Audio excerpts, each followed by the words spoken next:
시청자 여러분 안녕하십니까? 한동훈 전 대표가 오늘 컴백을 시사했습니다. 페이스북에 글을 올려서 머지않아 찾아뵙겠다. 2달 동안 성찰의 시간을 가져왔다. 그리고 책을 쓰고 있다고 얘기를 했습니다. 책이 상당히 주목이 됩니다.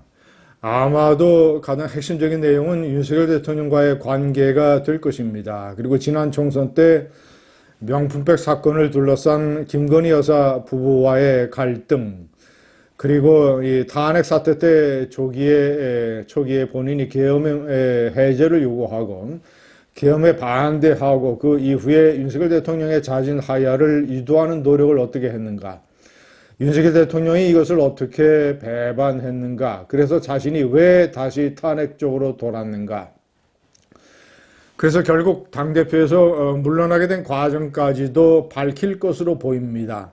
그가 책을 쓰는 이유는 자명합니다. 5월 조기 대선에서 출마를 하고 대통령 후보가 되겠다는 야심을 갈고 닦고 있는 것입니다.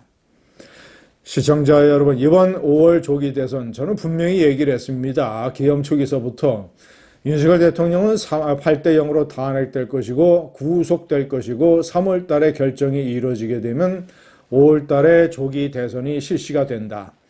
이재명 대표에 대한 대법원 판결 확정은 아마도 없을 것이며 이재명 대표가 민주당의 대통령 후보가 될 것이고, 그리고 무엇보다도 5월 조기 대선은 탄핵 선거가 될 것이다.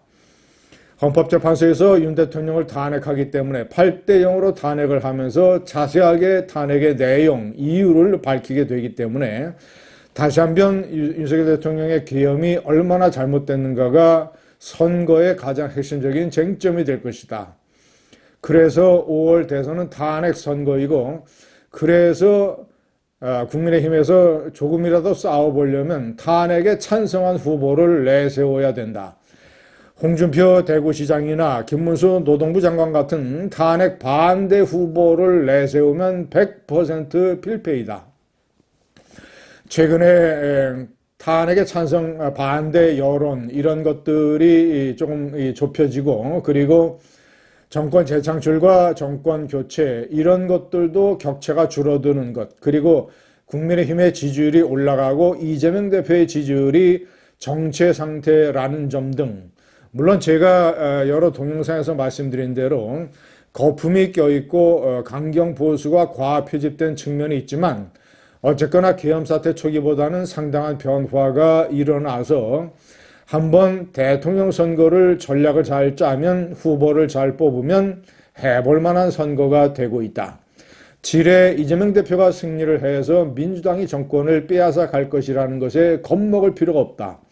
우파가 정신을 바짝 차리고 윤석열 대통령을 철저하게 지워버리고, 윤석열 대통령과 약장수 유튜버들, 극우 세력, 그리고 꼴통 보수 세력들을 변방으로 치우고 합리적인 보수, 개혁 보수, 탄핵 찬성 보수가 주류의 중심에 서서 대통령 선거를 치르게 된다면 충분히 해볼 만한 게임이다. 왜냐?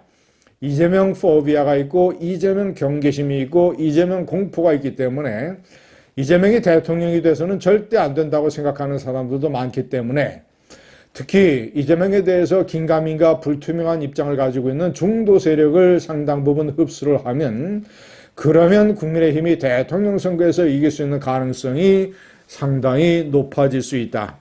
지레 겁먹고 잔뜩 회의감에 빠질 필요가 없다. 이런 와중에서 5월 조기 대선의 국면에서 우파에서 가장 중요하게 생각을 해야 되는 핵심적인 뉴스메이커가 아마도 한동훈 전 대표가 될 것입니다. 왜냐? 제가 주목하기에는 물론 그가 이 총선 때의 비대위원장, 그리고 당대표 때 이런 것에 비해서 상당 부분 지지율이 떨어진 것은 사실이지만, 어쨌거나 그래도 많은 국민들 사이에서 보수의 카드 중에서 그가 참신하고 그가 나름대로의 정직성을 보이고 있고, 그리고 어쨌거나 그가 뉴 페이스라는 점, 이런 점, 그리고 윤석열 대통령과 각을 세웠다라는 점, 이런 것들에서 가장 주목받는 보수의 출마 후보 중에 한 사람이 될 것입니다.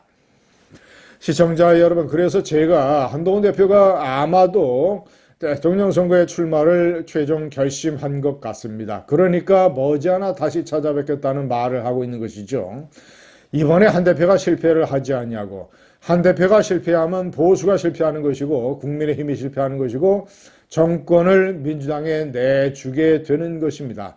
물론 한 대표가 대통령 후보가 된다는 것을 단정하지는 않지만 어쨌거나 제가 지난번 동영상에서 말씀드린 대로 한동훈 대표와 오세훈 시장의 연대가 1차 투표든 2차 투표든 한 사람이 대통령 후보를 맡고 한 사람이 총리나 당대표를 맡는 식의 연대, 이런 후보 단일화가 대단히 중요하며 그런 전체적인 국면에서도 한동훈 대표의 선택이 대단히 중요합니다.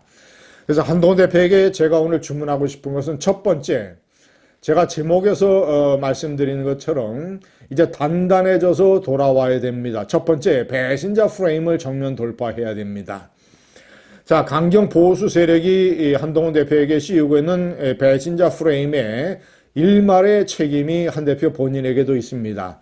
총선 과정에서 그의 측근 김경률 씨가 한 말이 앙뚜아네트 발언이라든가 이런 것은 대단히 반윤석열 정권이 선동에 이용당한 것이지요. 자, 그리고 문자, 이 김건희 여사의 문자를 4번이나 씹어서 결정적으로 윤석열 대통령 부부와 한동훈 대표 사이에 깊은 갈등의 골이 생기게 된 것. 그리고 여러 가지 이제 윤석열 대통령이 배신감을 느끼는 심리적인 변화가 윤석열 대통령이 계엄이라고 하는 일종의 이 정서적으로 감정적으로 폭발하는 조치를 하게 된 심리적인 기저 중에 하나가 되었다라는 점. 그 점에서 한동훈 대표는 본인이 배신자 프레임을 역시 최상병 특검법에 찬성한 것이라든가 도이치모터스 사건 주가 조작에 김건희 여사를 기소해야 된다는 식으로 얘기한 것이라든가 이런 것들이 모두 배신자 프레임에 한동훈 대표 스스로의 책임이 있는 부분입니다. 자, 두 번째는 이제 보수를 폭넓게 봐야 됩니다. 그는 어차피 보수의 대통령 후보를 노리고 있고 그리고 대통령 선거에서 지더라도 장기적으로 봤을 때 합리적인 보수, 개혁 보수의 차기 지도자가 되어야 하는 인물이기 때문에 김경률, 진중권 이런 정체성이 불분명한 좌파 출신의 인사들과 깊이 교류를 해서는 절대 안 되는 것이고 보수 우파의 합리적인 운동가들, 이론가들, 경험 있는 정치인들 이런 사람들과 폭넓게 대화를 나눠서 새로운 성찰을 해야 됩니다.